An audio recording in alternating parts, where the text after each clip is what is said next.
Okay, so I know that was very brief on touching wildfires, but again, this is a basics class, so we just want to get you kind of thinking about all the different things. It's a lot of information, and we understand it. But for those of you that have taken some of our training before, probably have heard a lot of this info, and if not, great. This is all great. The idea is to share it and make sure you and your neighbors are prepared. So the next thing we want you to prepare for are earthquakes. We're going to talk about how to earthquake proof your house in small ways and big ways. Again, how to make a plan, right? What kind of disaster supplies you may need, and what to do exactly during and after an earthquake. Next slide, please.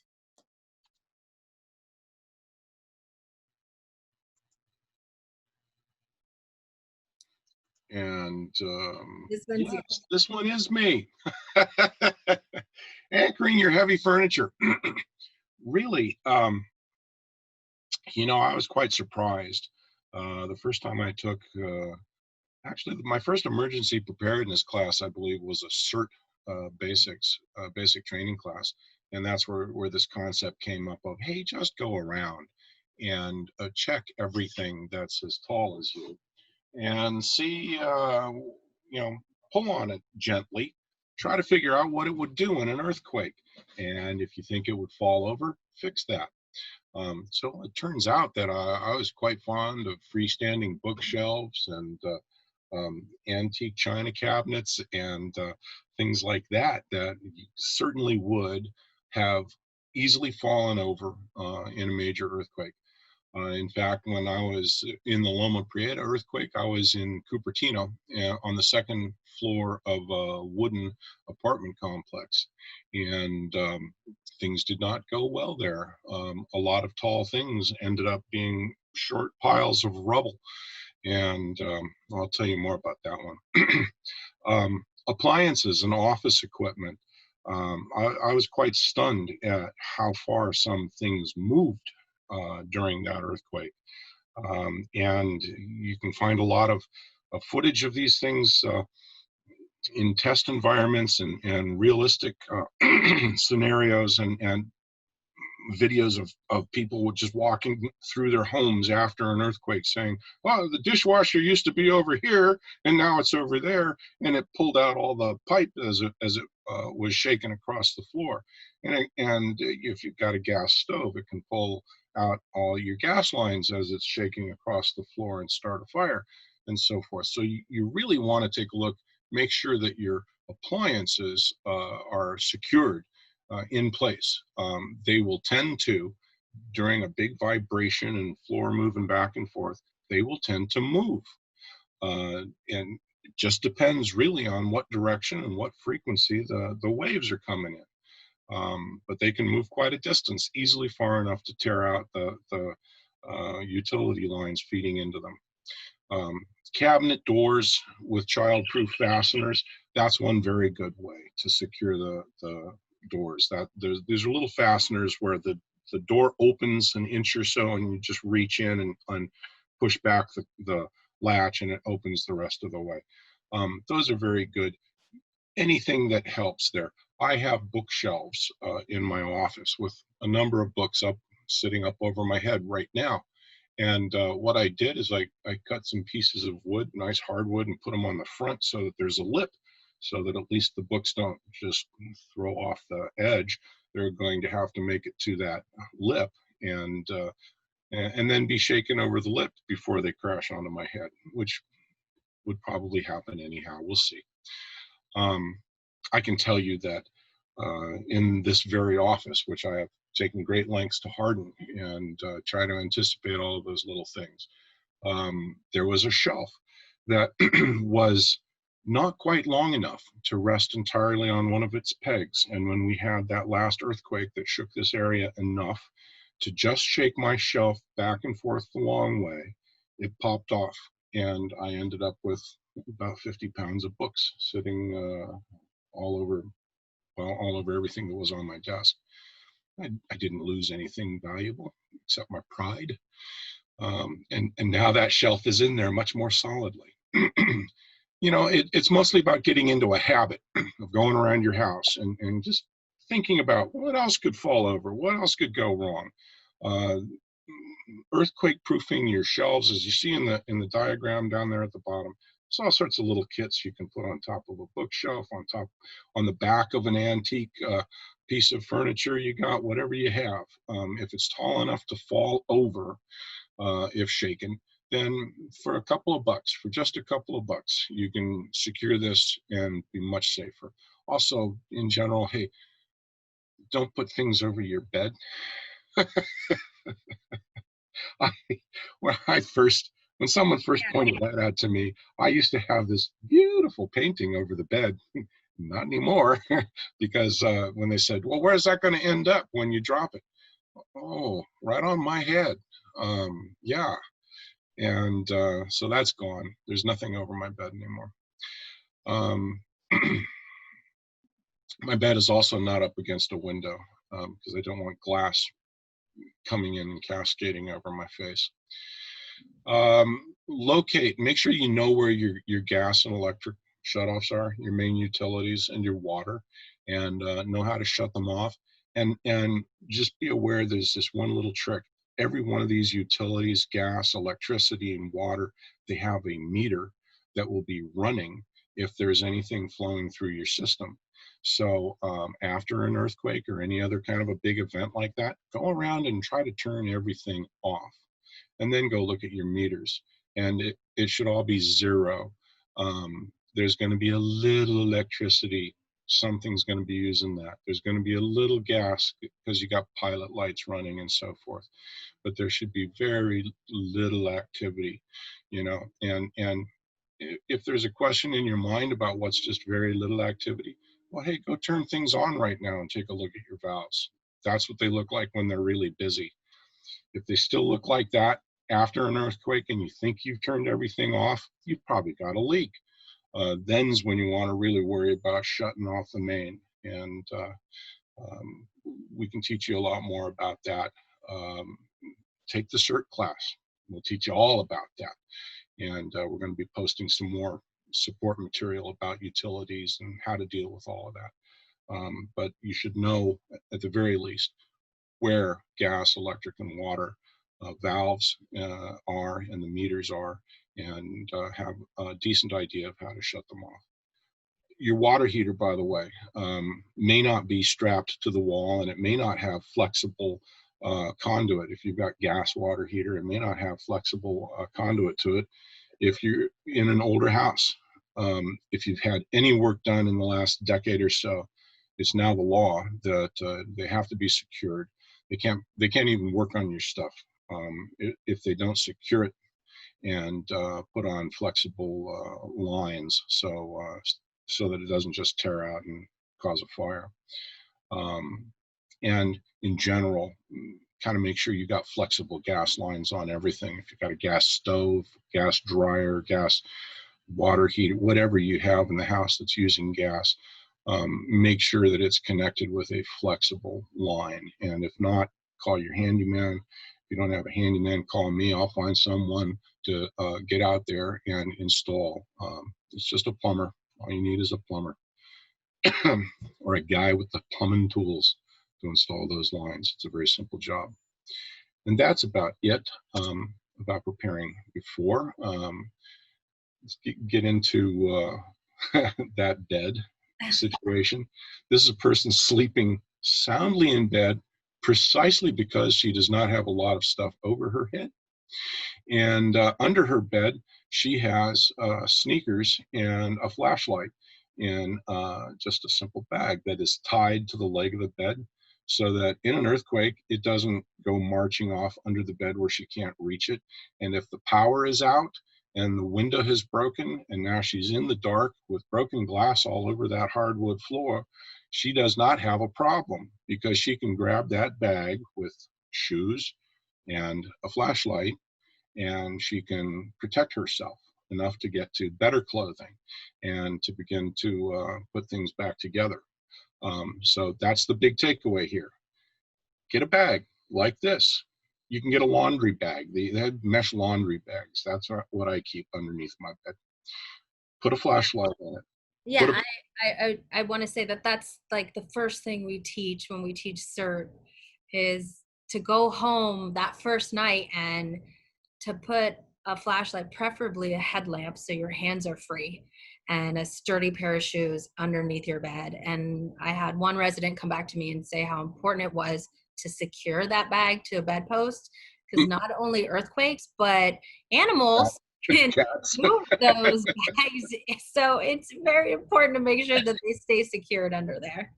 Yeah, absolutely.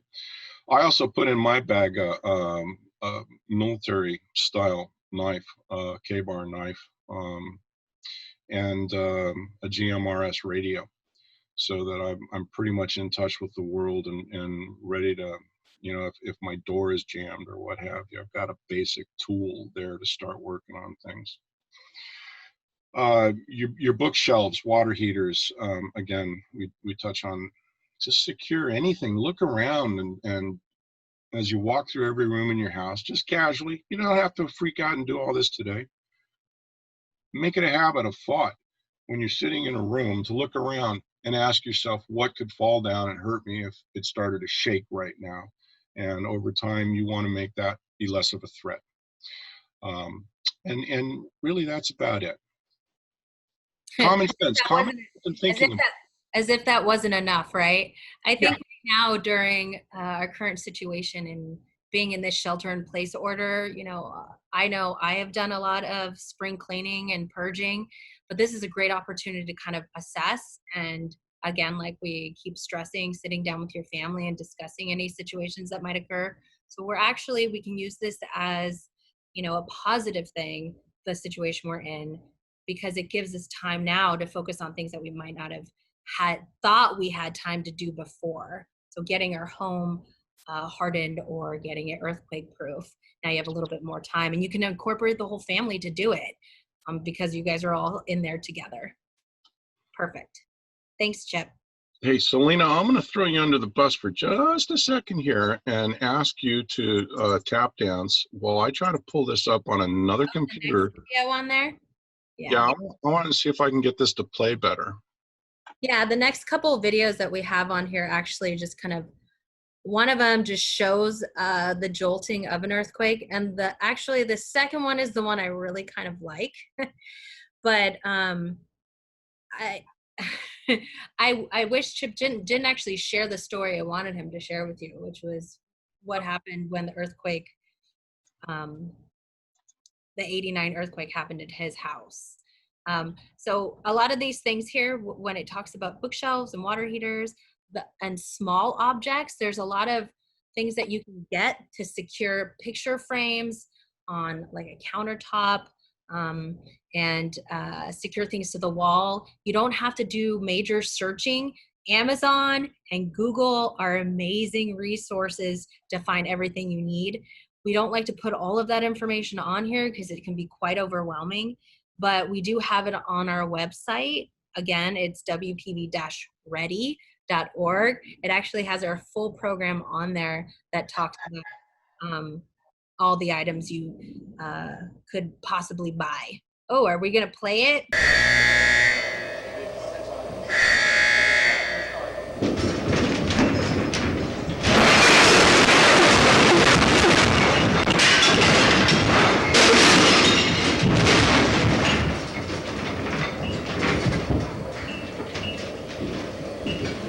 We are experiencing quite a bit of shaking. If you'll give us a brief moment here, we're making sure that nothing is going to come down in the studio here. And it is going for quite a bit, everybody. It continues. This is a very strong earthquake. Strong here.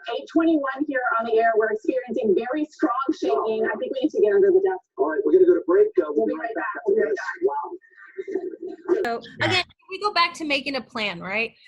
It can be very similar. It's a similar plan as what you would do for wildland fire. A lot of it is the same, but you want to make sure you have all the important medical information. So you have doctors, school information, any other service providers that you may want other people to know about. and everybody in your household is aware of it. So you share this information with everybody, because in an ideal situation, you and your family will all be together and you will have your pets with you and you will have everything ready. But that is not realistic. Realistically, you will all be in different areas. You know, one of you may be away at work, another may be at school, one at home. And so you have to plan for that, because you're probably not going to be able to communicate. So how can you then ensure everybody in the household knows what's going on and that you're okay? I know for a fact in my household, I live with my boyfriend and my cat on the third story of an apartment. And he said, well, what am I going to do if there's an earthquake? And oh, I don't know what this is, Chip. You want to try this video? Uh, I think I can make this look good. So all right, go ahead. let's try it. It's pretty funny. So Real quick, let's see if it'll just play for us.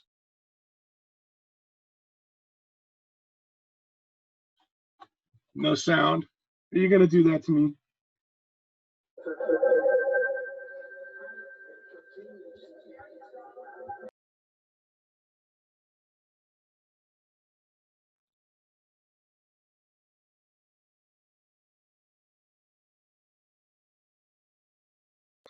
okay, you got the idea of it there. uh, Good. Okay. I'll be back to you in just 1 second. so as I was saying, my boyfriend asked, well, what am I supposed to do? How am I supposed to know if, you know, you came to the house or if you were there? I said, well, whoever gets to the house first is going to grab the cat in the go bag, and they're going to leave, and they're just tie a scarf or a bandana or whatever you can on the outside railing of our apartment, wherever if one of us can see. All right, I visibly see that they tied something obvious there. I think you went too far, Chip. One They more. tied something obvious there. So I told him that's going to be our plan. And then we're going to meet down the street at his brother's house. And then we have a secondary place. So just make sure you have that plan and you share it with everybody. And again, practice makes perfect, because, you know, kids go off to school, people move out, you get new pets. You need to revisit this every year also too, just to refresh in your head. And I think I shared on the chat room the ready.gov website where you can make a plan on there. Okay, now we can go to the next slide, Chip. Thanks. Yeah, so food, you know, a lot of people are concerned about getting food, survival food, tastes so bad. And well, then what should I get? Well, you don't want to get canned food that's very salty because you don't want to be very thirsty, et cetera, et cetera, et cetera. Well, it turns out that these days you can get some very tasty and completely balanced nutrition food. And this is an example, this company called Mountain House. If you go to Google and you look for Mountain House, you're going to get 7 pages of options of prepared meals. You can get 24 servings, I think, just of beef stew, or you can get 24 servings of like this classic meal assortment that's shown here. And this literally comes in a bucket with a handle. And I've tasted some of it. It actually tastes like what it says. You could do a blind tasting of this and tell what you're eating, which wasn't true back in the day when I was camping and we did those experiments on the trail. I didn't know if I was eating bacon and eggs or beef stew. Well, bacon and eggs actually taste like decent bacon and eggs. I mean, my option would be for fresh bacon and eggs, but if I'm out and if I'm someplace without my house is all shook down and I want some bacon and eggs, well, I love some of this Mountain House stuff. It's very good. Requires little or no cooking for prep, and there are even some products out there now. They're more expensive than this, but basically you open the pouch and put some water in, and it has a self-heating chemical element in it in a separate pouch. But you shake this thing up, and after a few minutes, it's a full cooked meal. So you don't even have to worry about cooking. With these, you still need to heat it up over a little camp stove or something. If you do want to go ahead and stock your own stuff, if you're just fine eating Dinty Moore beef stew for a few days, well, make sure that you choose some Make sure that you choose some options that are low in sodium, because one of the things you don't want to have to do is carry a lot of extra water around because you're eating a lot of salty foods. So your beef jerky is probably not a very good choice. You know, dried fruits, great. Anything in a can, great. Make sure you keep it fresh. Don't uh, don't let it go bad in storage. If it's going to get warm, it's going You to can get go to the cold. next.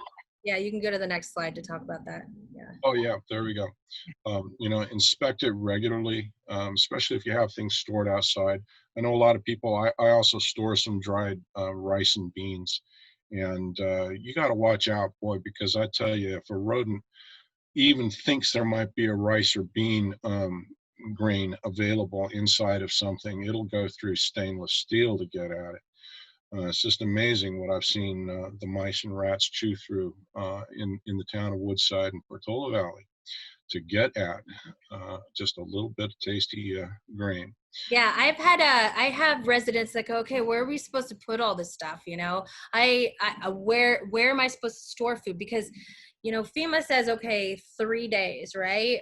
Realistically, what we're thinking, because of where we're located, I would say 1 to 2 weeks of food is really what you would want. That can Yeah, be a lot of food when you're looking at a family, right? Maybe you don't store it all in one place. I can't tell you exactly where you would need to store it. Some people may put some in their garage, and then maybe they have a closet in their house where they store some of it. You just need to make sure that it is airtight, tightly sealed. We also say double seal it. So you wrap it in maybe a industrial garbage bag, and then you put it into an airtight plastic container to preserve it that way as well. sure. Yeah, or you put it inside of a double Ziploc, put that inside of some big Tupper containers and store that inside of a 100-gallon Coleman cooler, and keep that tightly locked and sealed up in your yard, or in the garage, someplace where uh, you feel it's going to be accessible in an emergency. But check it, no matter how you do it, no matter what you're storing, check it occasionally, so you know you got good food when you need it. There's some new stuff out, by the way, that is for marine emergency supplies. I saw this being sold just last week. And one pouch of this stuff has 9 cubes in it. Each one is supposed to be a fully balanced nutrition meal. They say it doesn't taste bad. It's like eating a large piece of cornbread. I haven't tried it myself, so I can't vouch for it. But there are options out there, and they don't just taste terrible anymore. Most of them taste pretty good now.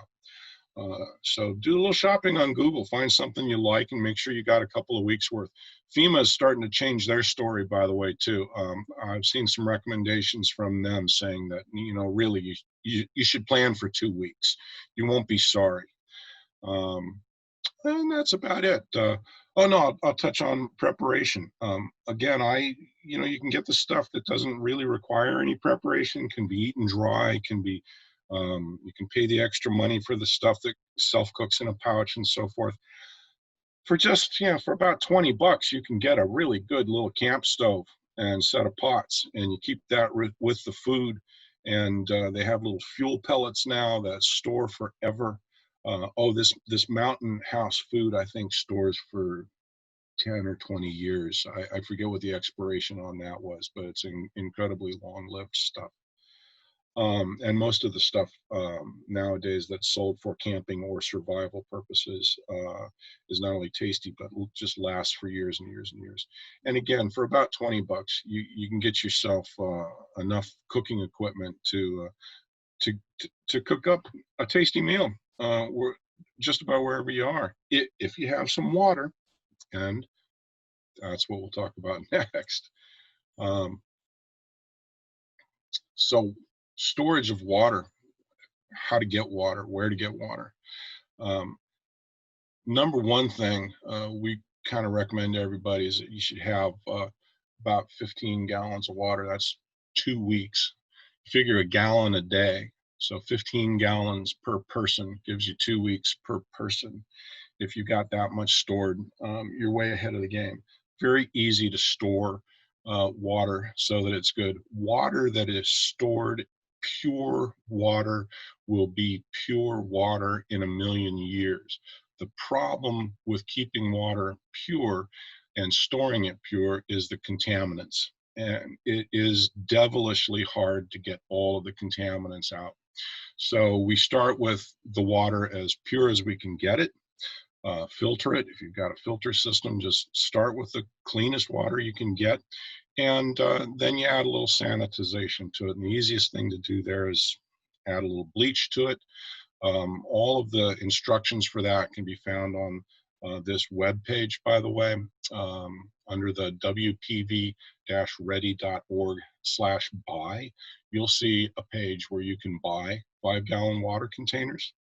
And on that page, there's a PDF you can download. It has instructions for sanitizing and how often you should replenish and so forth. I try to do every 6 months, change the water out, but in reality, I'm kind of lazy because I have a swimming pool that is regularly chlorinated, and I have a lot of sanitation equipment. So I don't check my stored water. It's still very convenient to have some of these water containers around, even if you have ready access to pure water. And enough bleach around to sanitize it. Again, that's the big problem. If you have a swimming pool, after about 3 days, if the chlorination has stopped, you don't want to drink that. It can be full of algae and other biological contaminants that you don't want to drink. But it's very easy, again, to treat it and make it drinkable in just a few minutes with a little bleach. And there are other methods for doing that. One of the good methods that you'll find here on the lower left is a product called the Lifestraw. And that'll remove all the living stuff. It'll remove all of the particles. It'll remove most of the contaminants except for dissolved chemicals from whatever water you might need to drink. So you could stick this, if you came upon a scuzzy lake, as long as there was no chemical contamination in that, you could drink out of it. And you could be just looking right at the algae growing on it, not a problem. You can drink through this Lifestraw and get pure water out of it. And you can get, I think, 2,000 gallons or 2,000 liters. I forget. It's enough to keep you going for quite a while. One of these Lifestraws, they're under $20. And they really are no bigger than that. It's too bad we didn't have our actual live class because we raffled this stuff off. Yeah, I know. We got to figure out how to do that online. We could probably make it a better presentation if we do it online, next time we do it. Well, I want to do this class again online, maybe even before we post it, because we've had so many technology problems this time. And I apologize again to everyone, but we're getting the material out there. All right, okay, everybody has probably seen, hopefully you've all seen this. It is specific now in that it says drop, cover, hold on. It used to say just drop, cover, hold. We want you to hold on. We cannot stress enough how important it is not to get in a doorway. We used to say get into a doorway. You know what? You are up high. Things can hit you in there. We don't know what is being supported by that doorway. It's with modern houses, it's just not safer. They can't protect you from falling and flying objects. Doors can swing in and out. Do not get in a doorway. Drop to the ground where you are at. If you can cover, you want to be able to cover your head immediately. You want to protect your head and your neck, and you want to try to hold on to something. Do not go and try to run outside. Even if you think, oh, the doorway is right there, I can get outside. Don't try to do that. Drop to the ground. Make your surface area as small as possible as well. If you've ever heard of the triangle of life, if not, please ignore this part and put your fingers in your ears. But the triangle of life was an idea that during an earthquake, pieces of furniture could collapse and fall and create like a triangle void. And so they were telling people to go and crouch down near a wall or close to a wall. But realistically, we cannot be sure of how a building is going to collapse. So there's no way to make sure that a building is going to provide you with a safe void. If you're in a vehicle, you know, I didn't get to experience the earthquake in '89 in a vehicle. I was playing earthquake, actually. Always love to tell that story in a trailer. But you see these videos of the roadways shaking, or people talking about when they were in a car, everything was kind of wobbly. Just stop your car, pull over, stop your car, and just stay inside of there. Don't get out, don't do anything. If you're in bed, just stay in bed, protect your head, crouch, try to protect yourself. If you're outdoors, stay outdoors. Try if possible to make sure that you're not underneath any wires or anything that can come down on you. You're not next to a wall that can collapse onto you. Just whatever you do, don't go trying to run to another location. Chip, can you go to the next slide, please? Yes, and then wait it out, right? So by the way, I just want to add that, you know, some of these changes in advice, these are based mostly on studies of what they found since they started giving the advice. And they found that people who try to shelter in this triangle of life do not fare as well. People that try to shelter in doorways get more injuries. The people that survive the best are the ones that drop. You get under something and hold on. So it's really statistical. And some of it they don't understand fully yet, but they find that that's where people are surviving. Yeah, and there actually is an app. It's called MyShake, right? And you can download that app. I'll put that in chat right now.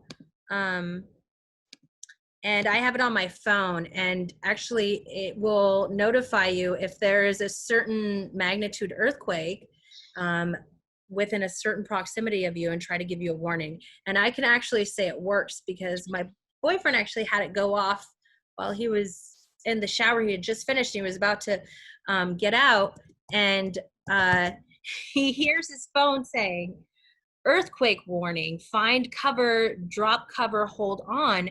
And he's like, "What?"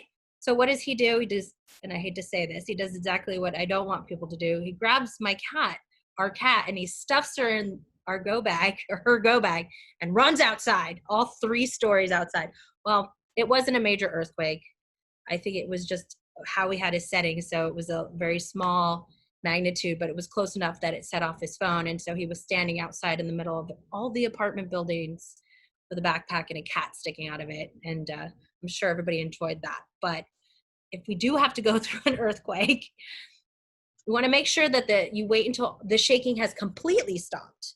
So once it's stopped, you sit there and you work from where you're at out. So you assess immediately, am I okay, right?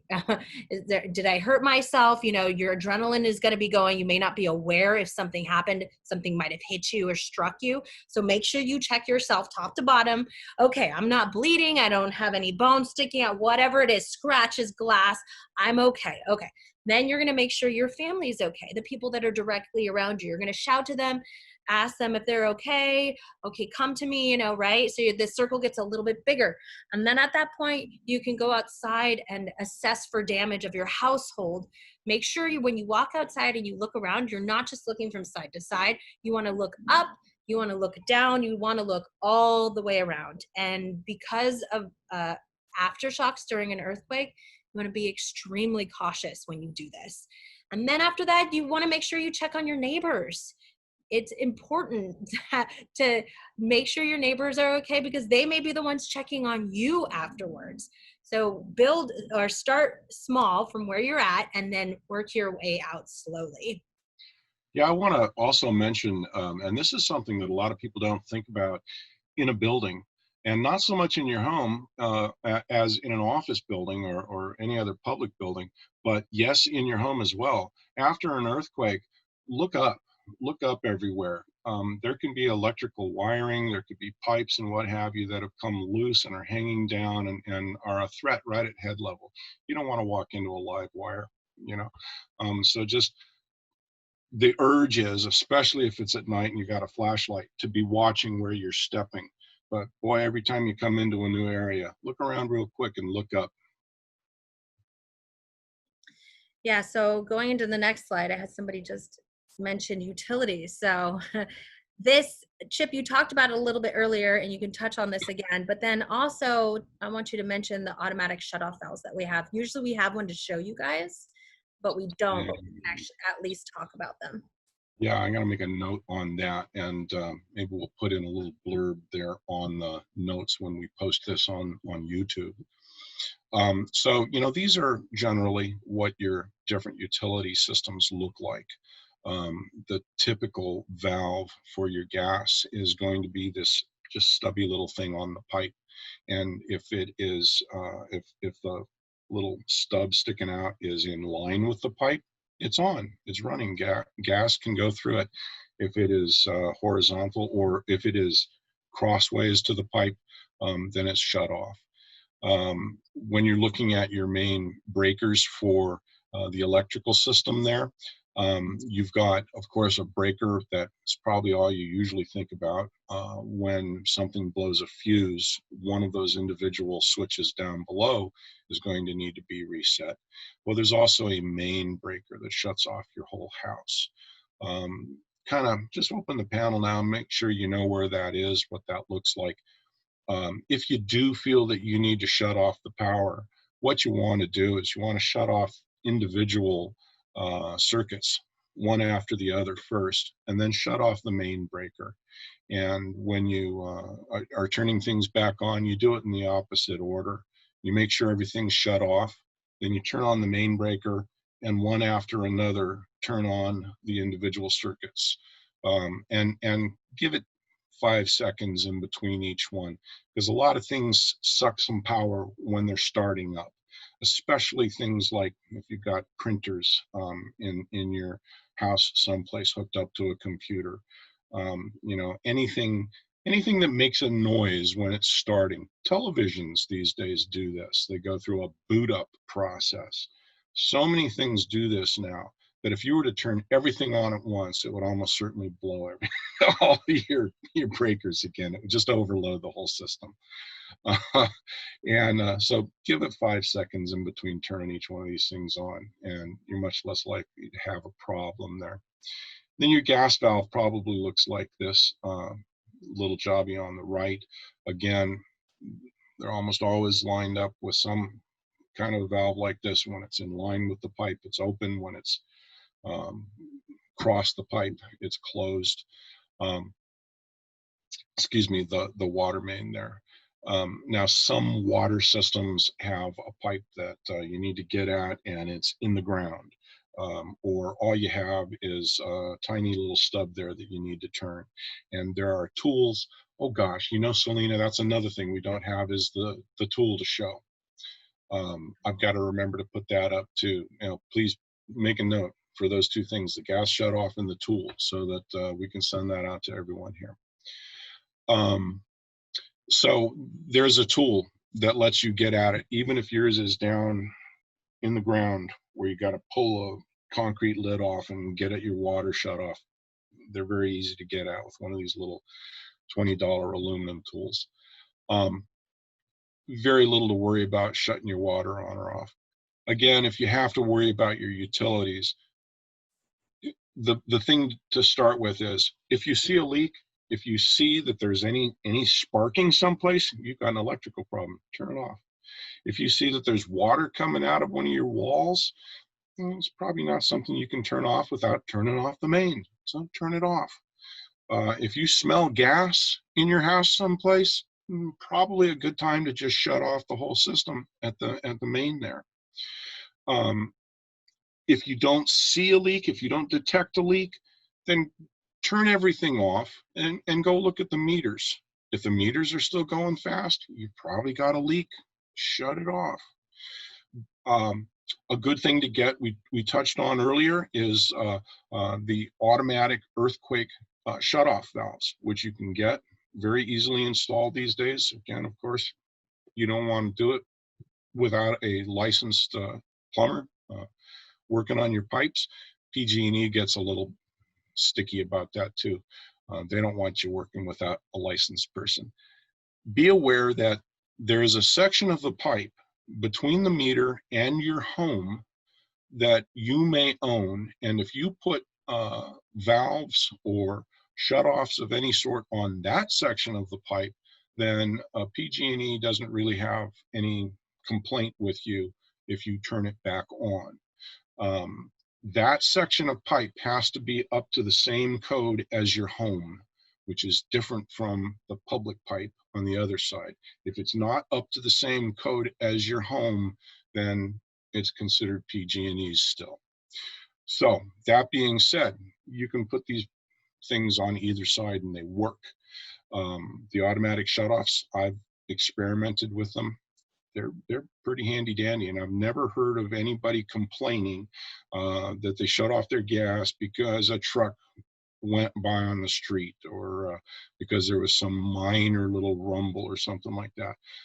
No, they seem to actually only shut off your gas in situations where the shaking is bad enough that you would go and shut off your gas. So I feel pretty good about putting those in. I haven't put one in yet here, but I plan to. That's about it. I guess the one thing, though, that I would add is I'm going to send you out some material. I think we've got everybody's emails here. I'm going to send you out some material about this shutoff tool. And I would say get one of these tools, or just get a good crescent wrench and hang it on a string, on a long string, so it's not hanging from the pipe. Put a long string from the pipe to the wrench and set the wrench on the ground there near the pipe, so you know if you need to run around and shut things off, you're not looking for a crescent wrench first, or you're not looking for the tool first. It's attached to the place where you're going to need it. And that's about it. Selena? Yep, that's what I would say. Okay, just very briefly, we're not going to get into first aid treatment.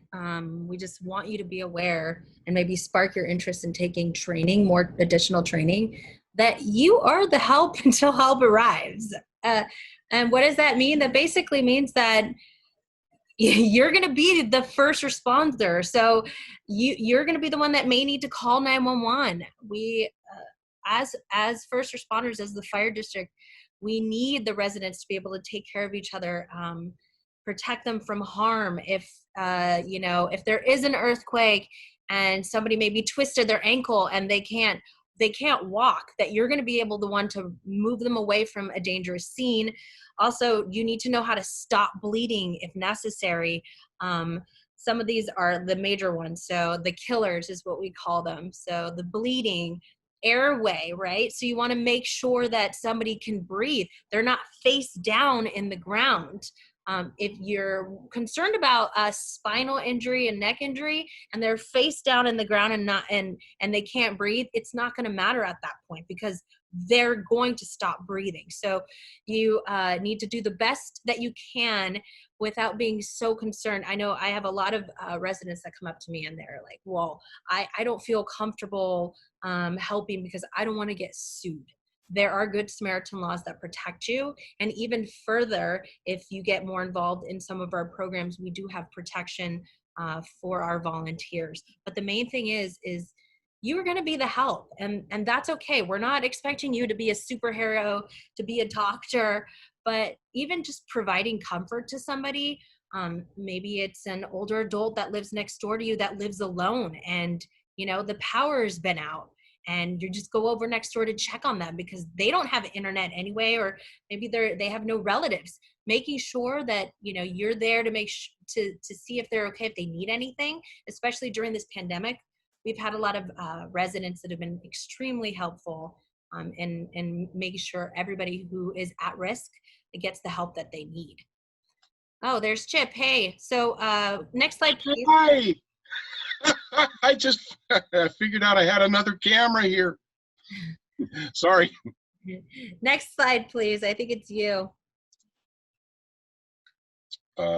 Yes, hello. So now I have to click on that and then that, yes. Yeah.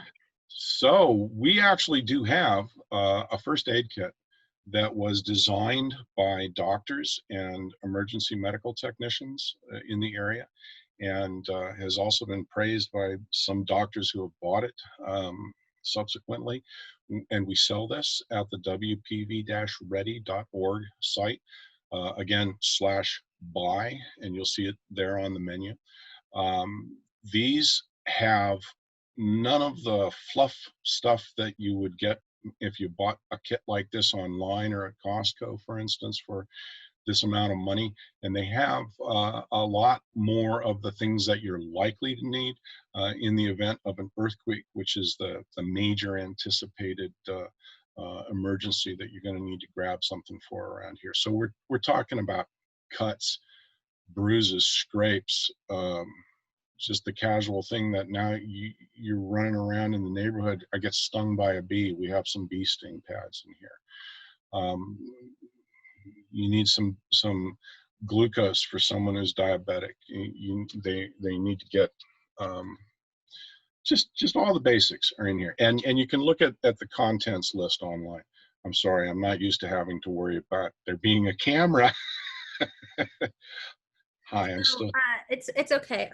Yes, we actually put our store on hold. I just had a person ask about that. We had to put our store on hold because of the pandemic. We didn't want to continue to sell all these items and not be able to distribute them.